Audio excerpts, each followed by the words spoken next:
Good evening and welcome to the Spring 2021 Open Lectures, brought to you by the University of York. I'm Dr. Kate Giles from the Department of Archaeology and the Centre for the Study of Christianity and Culture. We're very pleased to be hosting this fascinating event, and thank you all for joining us online this evening. We have nearly 1,000 people registered, so no pressure, Sue. A few technical notes. Should you have any issues such as loss of Wi-Fi, you can rejoin the event using the original link. If you're watching live, you will be able to ask questions of our speaker during her talk using the Q&A button on your screen. We'll take as many of those as we can at the end. Live captioning is available switched on.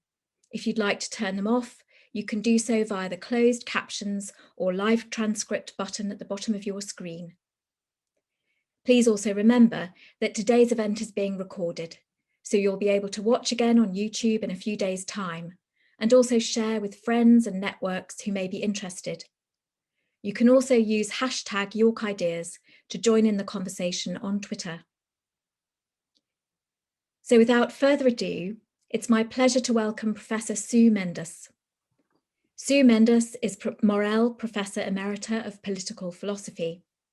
She has published widely on topics in modern and historical political philosophy, with a special emphasis on the concept of toleration. In 2004, she was elected a Fellow of the British Academy, and from 2008 to 2012, she was Vice President, Social Sciences of the Academy. She is a founding Fellow of the Learned Society of Wales. And Sue is also a guide at York Minster. I'll be back after your talk to take some questions from the audience, so please do add your questions to the Q&A box. And now, Sue, over to you. Thank you very much. Thank you, Kate. Thank you for that very kind introduction. As Kate said, I spent 37 years of my life teaching politics here at the University of York, and in 2012 I retired and thought it would be a good thing to show people around York Minster. So I trained and have been doing that on a Wednesday afternoon. I'm the Wednesday afternoon girl since 2012. But of course now we're in a very strange world and it's not possible to show people around the Minster. And so I felt rather lonely, and I asked the events team if they'd let me talk to people about the Minster and about some of its history, and they said yes. So here I am, and thank you all for coming. Here's the Minster. There it is. So here it is, the talk that I'll give you.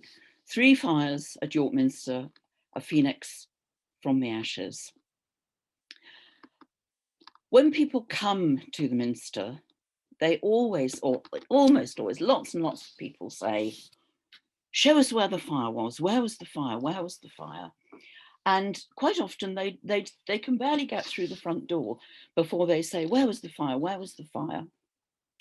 And because I'm slightly naughty, I say, well, which fire? Which fire are you talking about? You know, they say, the fire. Well, as a matter of fact, there have been lots and lots and lots of fires at York Minster. And I'm looking at my list now, and it's not a complete list. There was a fire in 741, 867, 1069, 1137, on and on and on it goes. But this one, the one that you're looking at, this is the one that they're usually, almost invariably, talking about. This is the fire of 1984, the one we all remember, the one that was in the South Transept. So what I'm going to do tonight is to talk about 3 fires. I've put that as the sort of title screen, the title slide, just to give you assurance that I will get on to the fire, the South Transept fire. But prior to that, I'm going to talk about 2 earlier fires, the fire of 1829 and the fire of 1840. So here we are. Before I do that, let's get our bearings. And for those of you who aren't lucky enough to live in York, this is York Minster, looking at the south side. There's Constantine with his broken sword. And here on the right-hand side is the east end of the Minster. This is the west end of the Minster. And this is the south transept and the south door. And I'm showing this because this perspective on the Minster shows you the locations, roughly speaking, the locations of all three fires that I'm going to talk about. So here, roughly in the choir is the site, excuse me, of the 1829 fire. Here is the site on the southwest tower, and down the nave is the site of the 1840 fire. And here, famously, is the site of the 1984 fire.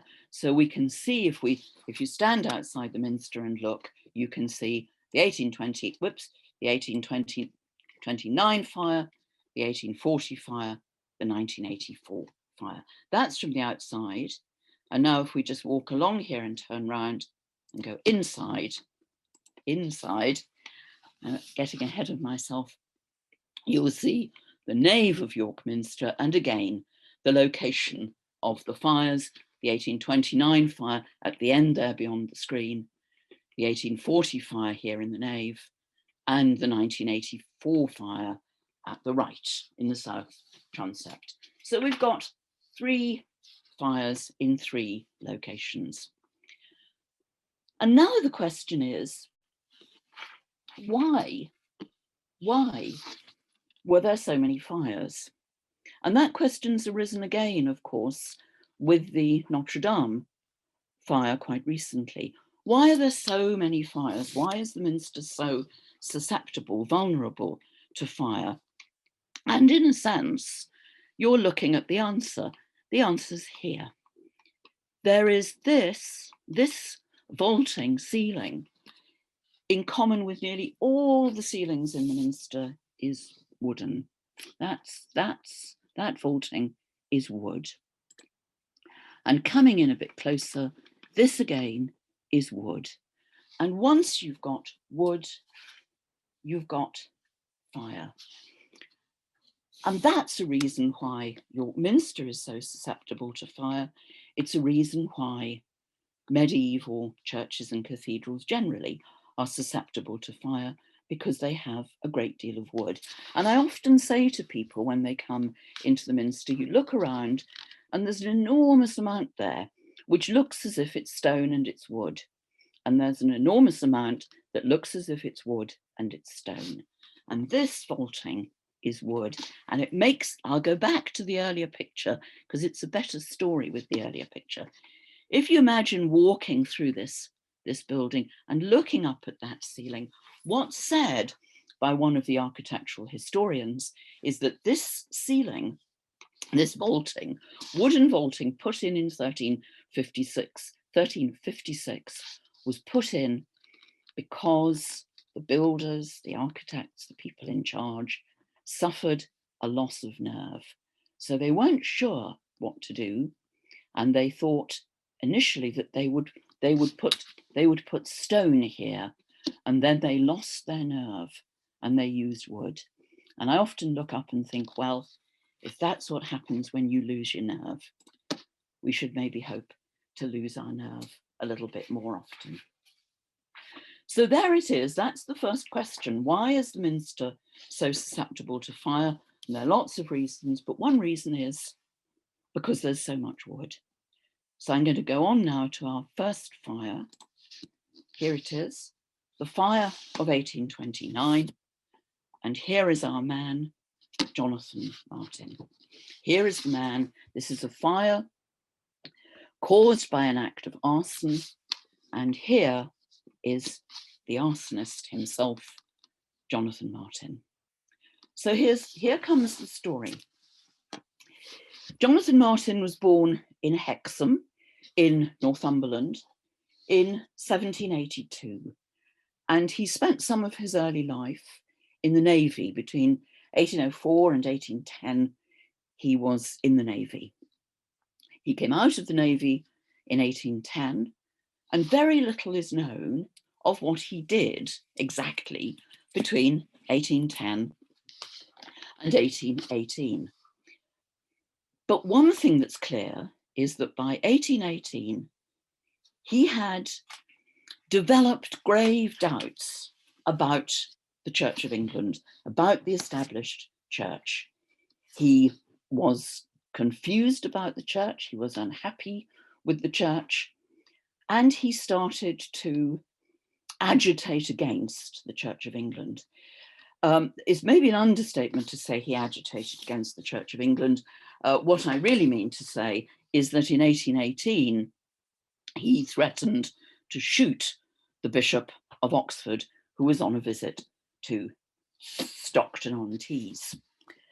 As a result of that, he was confined for some time to what was then called a lunatic asylum. And we don't know a great deal about what happened thereafter, not in detail. But in 1828, a year before the fire, he came with his family to York.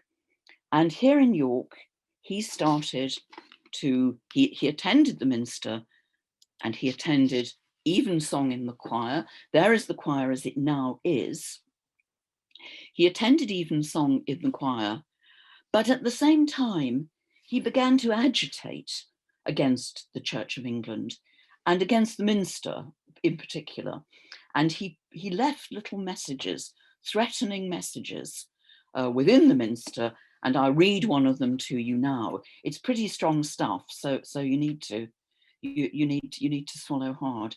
He wrote, this is to the clergy of the minster: "You blind hypocrites, you serpents and vipers of hell, you wine bibbers and beef eaters whose eyes stand out with fatness." So he clearly was seriously unhappy about the minster, and clearly very unhappy about the clergy within the minster, and we'll come back to them in a moment. But he did nevertheless come regularly, even though he was officially a Methodist, had converted to Methodism. He came to the minster very regularly, very frequently, and he worshipped here in the choir. That's the choir now. And this is an artist's impression of what the choir would have looked like before the fire in 1829. So that's the 1829 choir. And that's the story of Jonathan Martin, who is becoming, as the years go by, more and more and more agitated with and exercised by the way the clergy are behaving and the way things are conducted at the minster. But he focuses in, from 1828 onwards, he focuses in a little bit more closely, and he becomes particularly aggrieved by the organ. He says, "I was told by the Lord that I was to destroy the cathedral on account of the clergy going to plays and balls, playing cards and drinking wine. And I heard the organ hiss, hiss, and I said, I'll have thee down tonight." So he's very unhappy with the minster, he's very unhappy with the clergy, and he's very unhappy with the organ. And here's now his story. On the 1st of February, 1829, at 10:30, this is Jonathan Martin's biographer, at 10:30 a.m. on Sunday, the 1st of February, he left Aldwark and went to a Methodist chapel, and at noon to a cook shop where he got twopence worth of bread and soup. From then until 4 o'clock, all he records is that he heard a buzzing noise made by the organ playing in the minster. At 3:30, the sexton arrived to ring the prayer bell for the evening service. He found Jonathan waiting at the south entrance and remarked, "He's looking very clean," sort of suggests he wasn't always clean. At 4, the service began. Jonathan thought that the prayers and the singing of the congregation did not come from their hearts. The organ was deceiving them by making a noise, and he said to the organ, "I'll have you down tonight. You will buzz no more." And that's what happened. At the end of the service, he, Jonathan Martin, piled up all kinds of prayer books and curtains and everything he could find that would burn. He piled it up in the centre of the choir and he set light to it. And at 3 o'clock in the morning, his work was done and he left. And this is roughly what he left. The fire, that's the fire burning in the choir. That's an image from the outside. And here you can see the fire engines coming and trying to put out the fire. So at 3 in the morning, he left and the fire was burning pretty merrily by that stage. It burned and burned. But the chief consolation, it says here, the chief consolation was that although it burned, the great east window, then as now, the glory of York Minster escaped with minor injuries, although the falling roof had passed within a few feet of it. So the fire burned and burned. Everything, almost everything was destroyed. The organ went, and it was said to be the finest organ in Europe. The ceiling went, the roof, the vaulting went, the stalls went, almost everything went. And here is an image again, an artist's impression of people fighting that fire on the night of the 1st of February, 1st and 2nd of February, 1829. So there's Jonathan Martin. He has his 8 hours work had resulted in the almost complete destruction of the roof of the choir. 66 carved stalls had gone. The finest organ in England had gone. All the music collection had gone. Everything was destroyed. And I'll finish now the story of Jonathan Martin, and then I'll tell you about the political context. So that was it. By 10 o'clock at night, the fire was somewhat under control. But by that time, everything, it's all over. The whole thing's finished. And so a poster is put up offering a reward for the arrest of Jonathan Martin, given what he'd gone round saying, given the notes that he left within the Minster, given the fact that he'd threatened openly to destroy the Minster and to destroy the organ. He was a prime suspect. And so this poster is put out, asking people to look out for him and to arrest him. It didn't take long. He thought he had done God's work, and so he wasn't hiding from the police or from others who might go to look for him. And he was arrested, he was tried, he was found guilty, but he was declared insane and was sent therefore to what was then known as the lunatic asylum in Lambeth, Bedlam, to the Bedlam. And he remained there until his death in 1838. And there he is. I think that is a picture of him taken, a drawing of him taken in York jail, but I'm not quite sure about that. At any rate, that's that. He's found, he's arrested, he's tried, he's found guilty but insane, he's sent to the Bedlam and he dies. But that isn't really the end of the story. I'm just thinking, when I take people around the Minster, I tend to say, well, there you are, that's it. That's the end of the matter now. And we move on to the east window. But of course, that wasn't the end of the matter. That was the beginning of the matter, because now what the Minster has is a choir, here it is, which is almost totally destroyed. It is almost completely gone. The organ is gone. I'm showing it as it now is, obviously, but the organ's gone. The choir stalls are gone, the music is gone, the roof is gone, everything is destroyed.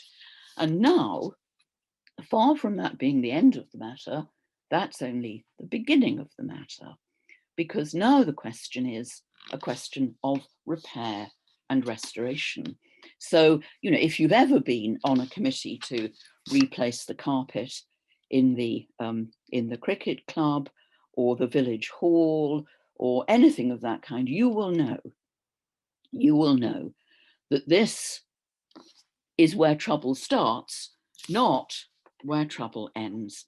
So it's all destroyed, and the responsibility for putting it right, for restoration, falls on this man, Dean William Cockburn. There he is. He became Dean of York Minster in 1822. And Owen Chadwick, the great historian of the Victorian Church, says, from 1829 onwards, York Minster met its worst crisis under the care of its worst dean, and that's him, Chadwick. They say that the hour bringeth forth the man, but in this case, they're wrong. The hour didn't bring forth the man at all. The hour brought forth Chadwick and brought forward Cockburn, and Cockburn was a disaster.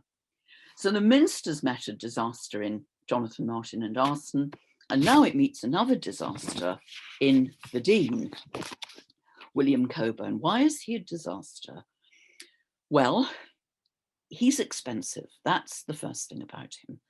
When he arrived in the Minster in 1822, he immediately approved plans for festivals, dances, balls, for the opening up of streets to improve the view to the Minster. All of this is expensive, and all of this is approved by him. So when Jonathan Martin says, well, there are balls and plays and luxury and frivolity, he has a point. There is all of that, or there was all of that. Cockburn also approved a plan to hold cultural events of unprecedented size and splendour. So in 1829, when Jonathan Martin does his work of arson, the Minster is already, under Cockburn, spending money really hand over fist.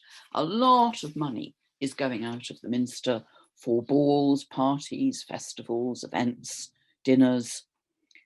And then the 1829 fire. Now, the 1829 fire caused so much damage that it was estimated that it would be £60,000 to restore the damage, to make good the damage, without doing anything at all about the organ. Now, the conversions are always a bit dodgy, but I think 60,000 is probably about 8 million in today's money. So to put this right is 8 million roughly 8 million in today's money, plus the organ. So you can see now that things are not going well for the Minster. He and the chapter were really had no better grip on money than he did. They're spending money. Then there's a huge fire, which is going to cost the equivalent of 8 million. Then they have to raise money to cover the costs. And so they ask people, they set up an appeal, and they ask people to give money, and people do give money. Chadwick writes, the beauty of the Minster concerned good men deeply, and those good men were not all citizens of York, nor even members of the established church. So a huge number of people gave very, very generously for the Minster and for the restoration repair of the choir.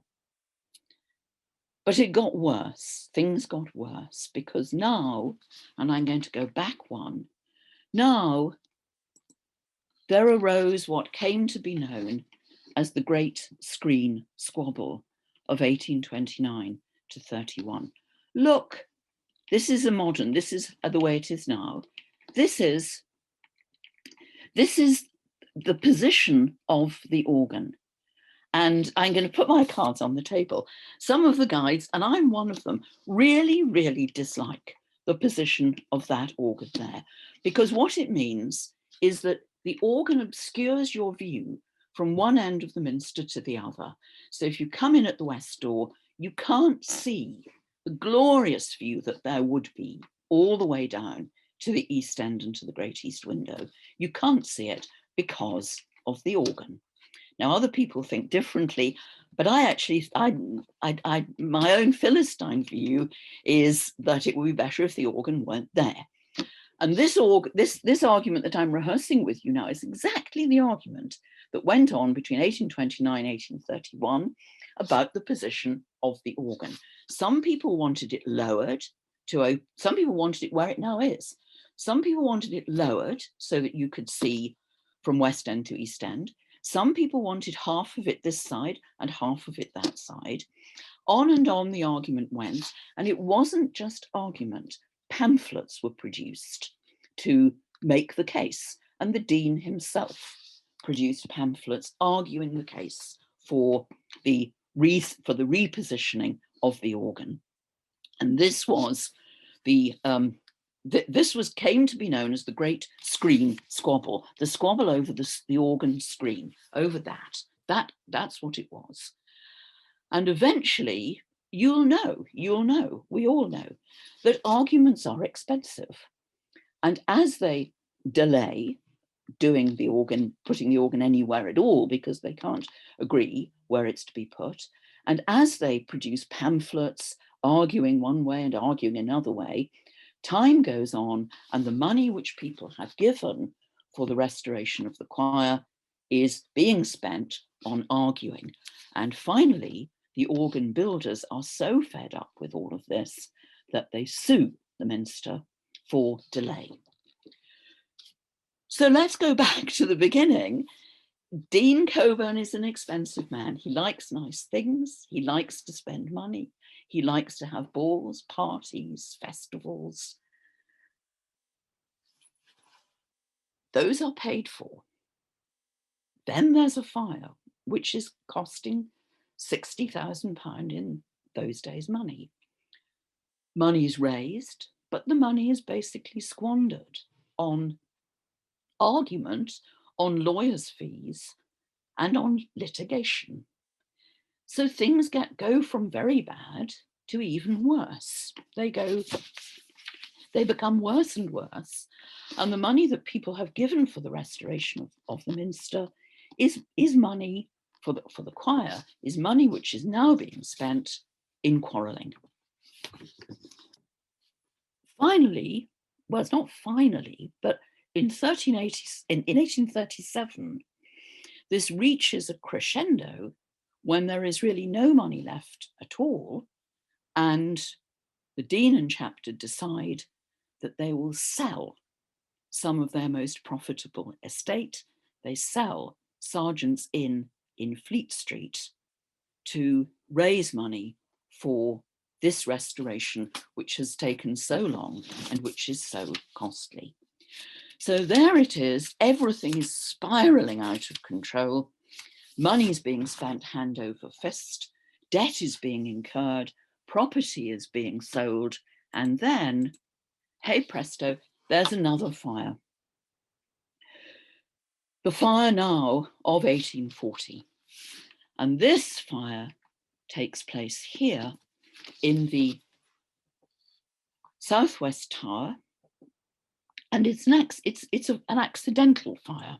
On the 20th of May, 1840, the clockmaker, William Groves, was working here in the tower, and he had been told by the dean that he was not to carry on working when it got dark, and it did get dark, and he lit a candle, and that candle up there in the belfry caught light. It caught, there were jackdaws' nests, there were shavings, there were bits of twig, there was all kinds there. It caught, and that tower caught on fire, and the fire travelled, and you can see it here in this drawing. The fire travelled from that tower all the way down the nave. The vaulting in the nave is wooden, and the fire, once it's wood, it's fire, it caught there, it travelled all the way down the nave ceiling, and there is even more damage now to add to the damage that was done by Jonathan Martin deliberately in 1829. So on the evening of the 20th of May, 1840, at about 9 o'clock, 2 or 3 boys are heard shouting, "Minster on fire, Minster on fire." And fire engines are brought to the Minster. A special train is sent from Leeds to provide additional help. And the fire this time is brought under control fairly quickly, but it's still a very, very damaging fire. And this area, this nave vaulting is completely destroyed and is open to the elements. So, and again, this is Chadwick, in 2 fires within 11 years, York Minster lost all its roof and interior ornaments, except in the lantern tower and the transepts, one of which was almost undamaged by either fire. It can never be again, were the words heard. So over this span of 11 years, this terrible, terrible period under this completely disastrous dean, the Minster suffers one crisis after another. So in 1840, all of this has now come down, this vaulting here, that's all come down, and the cry goes out again for money. But this time, you'll be amazed to know, the people of York and the people of England are not so happy to put their hands in their pockets. The screen squabble has upset them.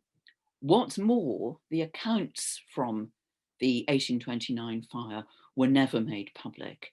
And what people are now saying is, well, we want to see what the Dean and Chapter did with the 1829 money before we start giving any more money. We're not coughing up again for this fire unless we know what they did with the money we gave them last time round.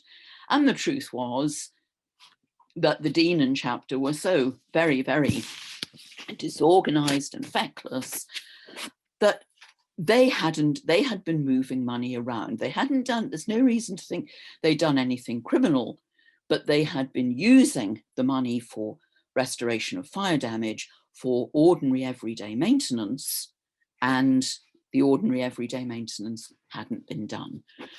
So a bad situation became worse, and a worse situation became completely disastrous, really totally disastrous.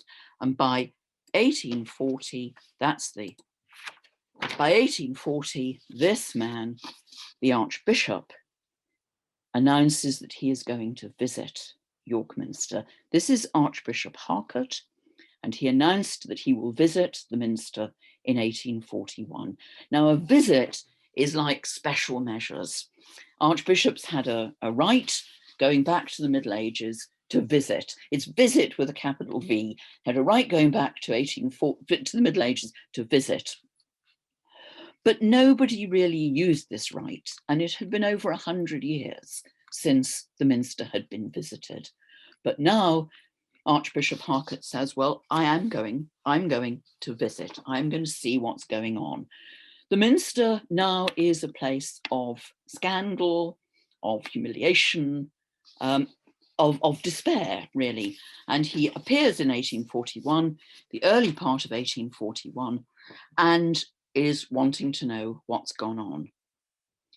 The situation is made worse by the fact that at this time, around the 1820s, 1830s, the church is looking to take money away from cathedrals and move it to parish churches. This is the time of the Industrial Revolution. Places like Manchester and Sheffield are full of people. But the churches and the church money is not in those places. The church money is in Lincoln, Ely, York, the cathedral towns and cities.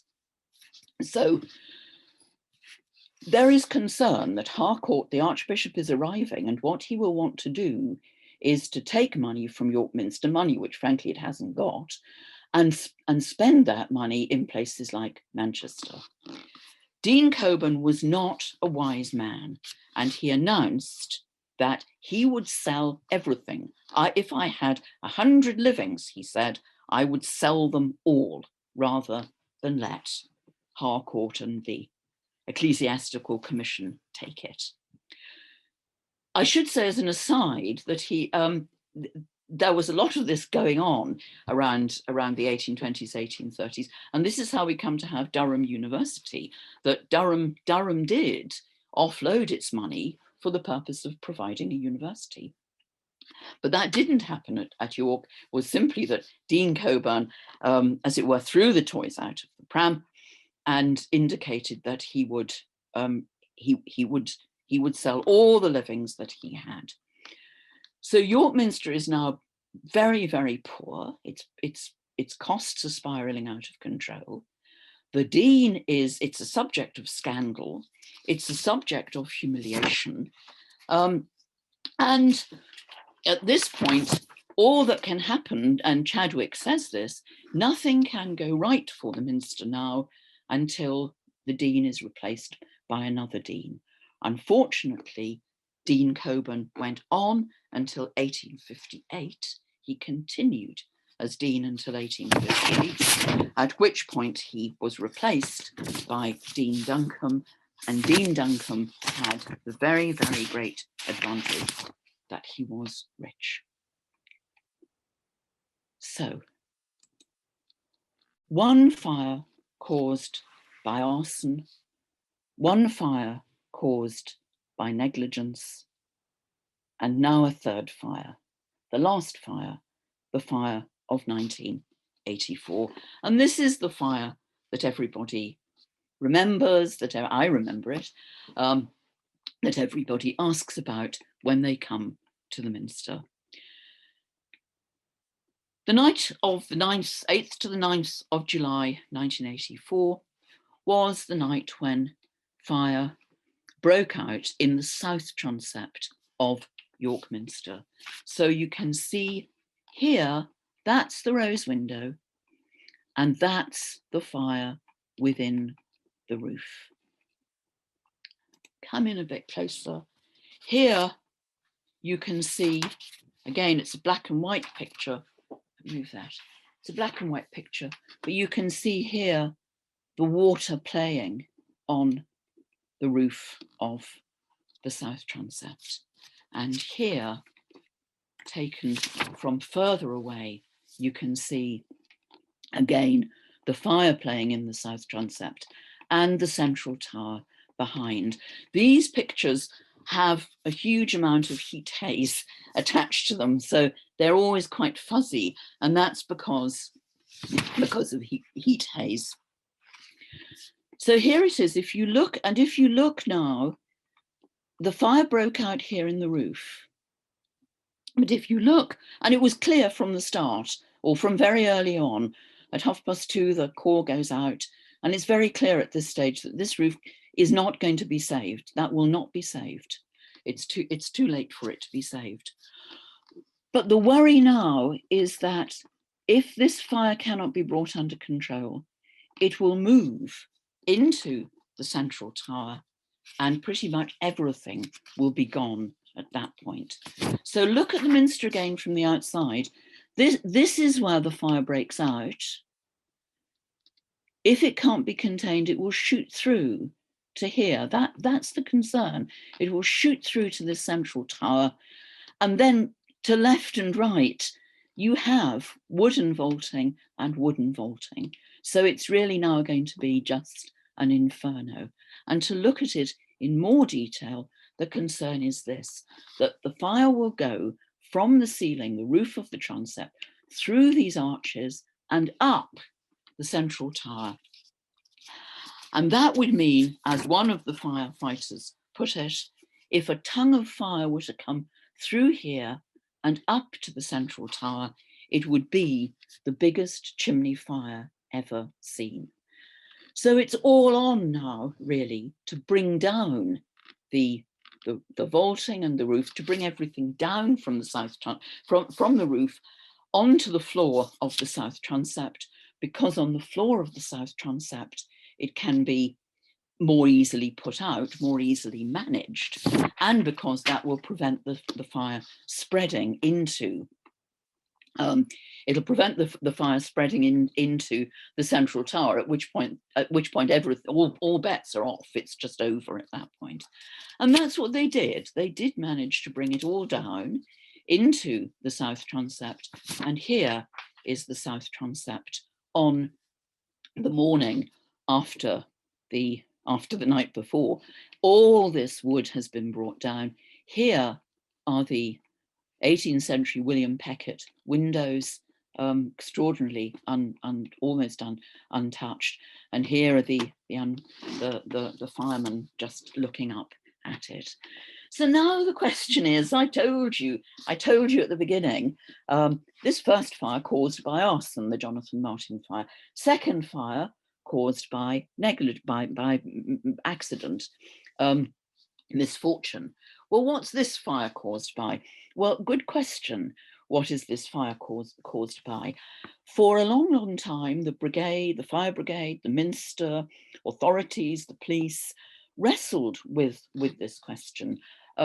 It was thought that maybe the fire had been caused by a carelessly discarded cigarette, but that was really not that wasn't a very likely idea. And in any case, nobody had been up there to throw cigarettes away, so that wasn't very likely. No sign of any electrical fault. That wasn't very likely. Although there had been an electrical storm that night, the lightning protection was, and I quote, magnificent on the south transept. It had magnificent lightning protection. So the thought was, this is not accidental cigarette damage. This is not electrical damage. This is not failure of the lightning conductor. So the thought then turned to arson. Perhaps this was arson, but there was no sign of that either. And at this point, it must be said, people became really quite imaginative. And the thought turned to this man, David Jenkins, who was professor of theology at the University of Leeds, and who 2 days before the Minster, 2 or 3 days, depending how you count it, before the Minster fire, had been consecrated Bishop of Durham. Jenkins was a very, very controversial figure. He had expressed his doubt about the truth of the virgin birth. And when he was known as a fairly radical figure within the Church of England. And when it was announced that he was to be Bishop of Durham, there were huge petitions to prevent that happening. There was outcry. He was not thought by many of the more established members of the church to be a good choice. And there were great efforts to stop him being consecrated. But those efforts failed. He was consecrated Bishop of Durham, and 2 days later, the Minster was on fire. And there were letters in the Times declaring that this was the wrath of God. It was the hand of God pointing at the Minster and punishing the church for what it had done. Well, I don't personally believe that story. I do believe this, that there was a political dimension at work here, that David Jenkins was quite radical, he was quite liberal, he was politically quite left-wing, and at this time, around 1984 under Margaret Thatcher, the 1984 miners' strike, the 1985 publication of the church document Faith in the City, which was declared to be a Marxist document. At this stage, I think there was fear of his politics just as much as of his theology. But I'm going to I'll leave that there. I'm happy to take, well, not happy, but I will take questions if asked about it, but I think it's a really knotty issue. I'm not going to end there. I'm going to end somewhere else. I'm going to end with what was made good and not what was bad. So look, This is the way the roof, the ceiling was of the south transept after the fire. There's the rose window, and there's nothing up above. All of that vaulting roof, everything had to be put back, had to be restored, and it was all put back as it was, largely, except for some bosses. The children's television program, famously, the children's television program Blue Peter ran a competition and asked the children of Britain to design 6 new bosses for the ceiling, the vault of the south transept. And these are 3 of them: Raising of the Mari Rose, the overall winner, York, Tudor Rose in Flame. And this is my personal favorite, Famine in Africa. It shows silver hands cradling the starving child in Africa.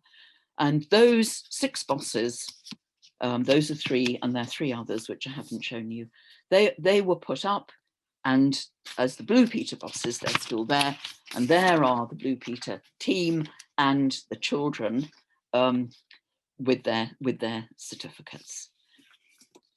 But last of all now, the rose window, the great glory and miracle really of that 1984 fire. Look at it here. A friend of mine very kindly let me borrow a commemorative edition of the York Press. And this picture is from there, and you can see how everything is buckled by the heat. But this rose window survived. It's still there. When it was held in place because it had been re-leaded, but not too long before the fire. And so it was possible to bring it down in one piece. The glass did not fall, it didn't fall apart, it stayed in one piece. But the glass in that window contained, at the end of the fire, the glass in that window was found to contain 40,000 cracks. It was crazed by the heat, and there were 40,000 cracks in the glass. But it was put right. There it is, the rose window from the inside. And here, it's a political window. It's from around 1500, the window itself. Red roses and white roses, showing the union of the houses of York and Lancaster at the end of the Wars of the Roses, 1485-86. In fact, they'll be quibbling now, because in fact, if you ever take anybody round the Minster who's from the other side, as it were, from the Lancaster side, they may well tell you that these are not red roses and white roses. These are red roses, and red roses with white, and white roses with red. But there is no purely white rose, and that shows us that York lost and Lancaster won. That's what they tell you. That it really is true. There is no purely white rose there. But that is the rose window from the inside, absolutely perfectly conserved. And there it is from the outside. And that's a little bit naughty. The very last time I went to the Minster before the lockdown, I was walking away, and these chaps here were, I think they were checking the masonry from the outside, dangling. I don't know what they're dangling from, and risking life and limb. And there they are again. You can see them. But I've put this here because this does help you to see just how very dangerous it would have been if that fire had been allowed to extend beyond the south transept roof into that central tower. It would have brought, you can see how they abut one against another. And if they hadn't been able to contain the fire within that south transept, it really would have been all over for York Minster. So there it is, 3 fires, 3 disasters, 3 resurrections. And of course, it's all closed again now for other reasons. But when it reopens, please do come back. Please let us show you round and tell you more stories about this truly, truly sublime building. Thank you very much. Sue, thank you so much. I'm sure that's raised all sorts of interesting new questions about the Minster. And normally as a chair, one has to think about lots of interesting questions to ask, but we've had a flurry of fantastic questions on the Q&A. So if you're happy after that sterling performance to take a sip of water and answer some questions, that would be absolutely wonderful. Can I encourage anybody else watching who'd like to pop something in the Q&A to do so, but we'll work through some of these wonderful questions. Fantastic to see some great friends from the world of architecture and York Archaeological Trust pitching questions here, which is lovely. We've had a question from Ian Milstead, who's one of our archaeologists, yes.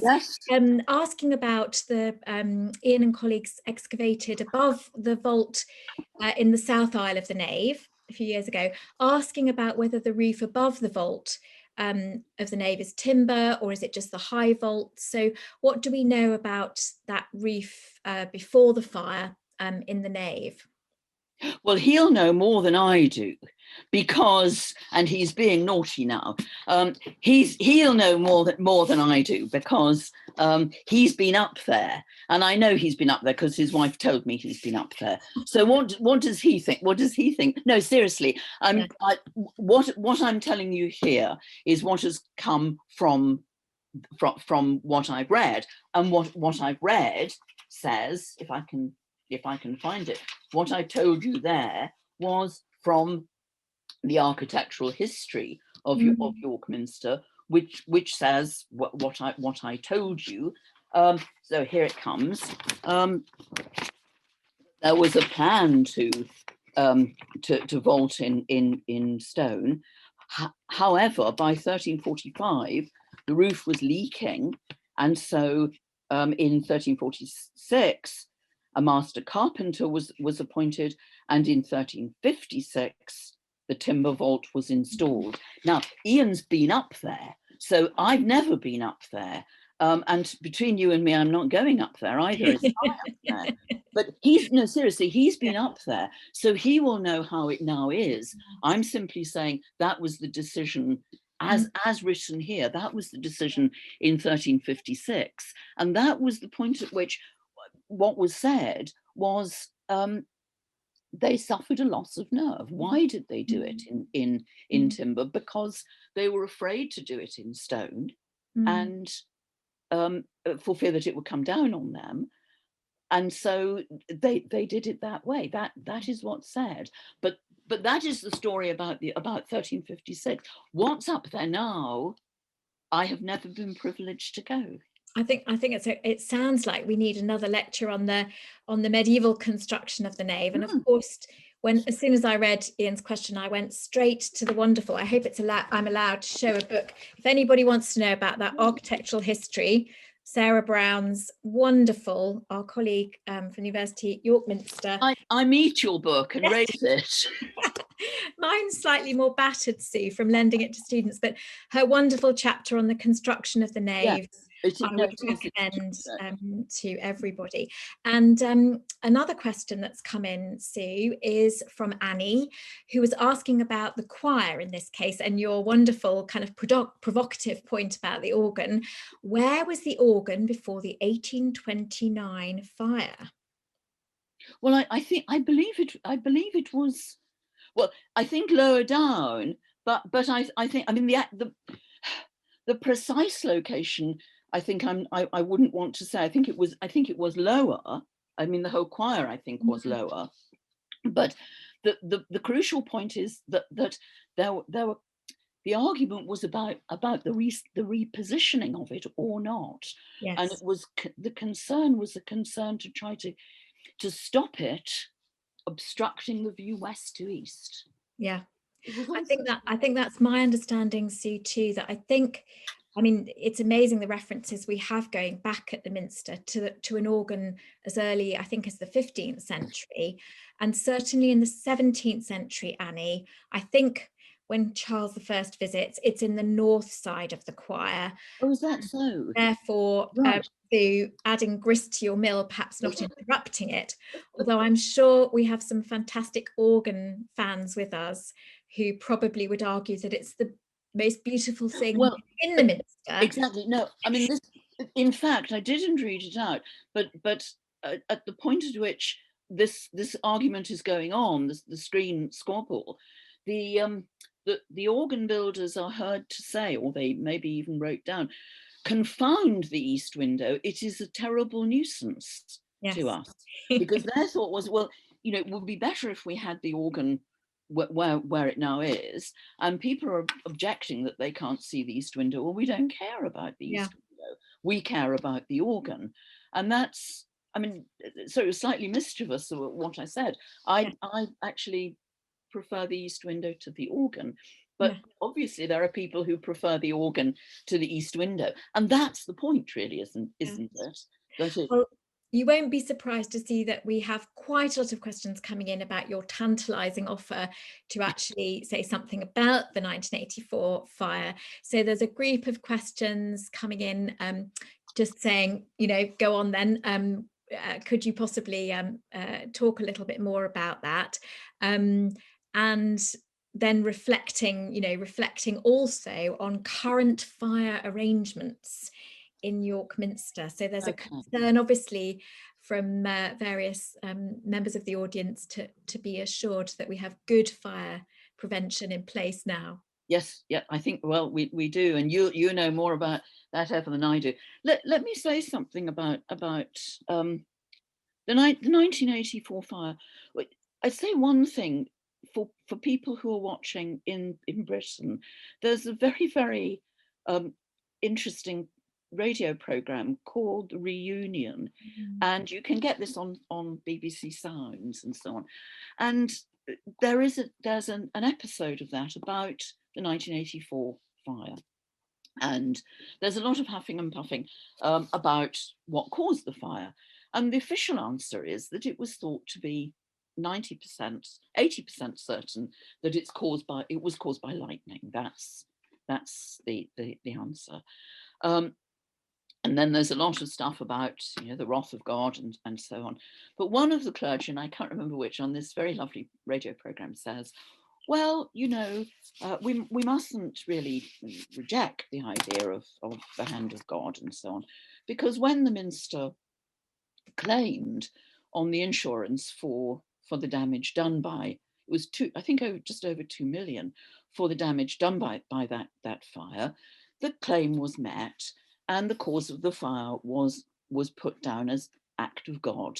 And then he smiled and said, and they didn't send the money back, did they?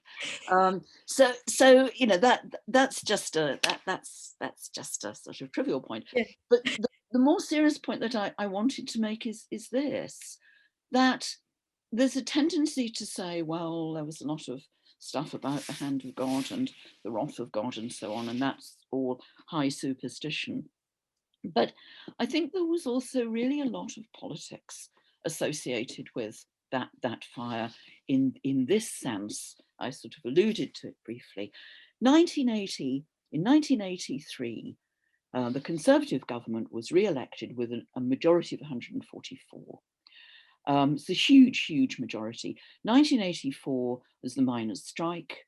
1985, the publication, under the guidance of the then Archbishop of Canterbury, of Faith in the City. Faith in the City was declared to be, it was declared to be a Marxist text. Now, you would only think it were a Marxist text if you'd never read any Marx, but it was certainly politically radical and quite left wing, and it was expressing grave concern. These were senior people in the Church of England expressing grave concern about political, social, economic inequality that they felt was spreading under Mrs. Thatcher.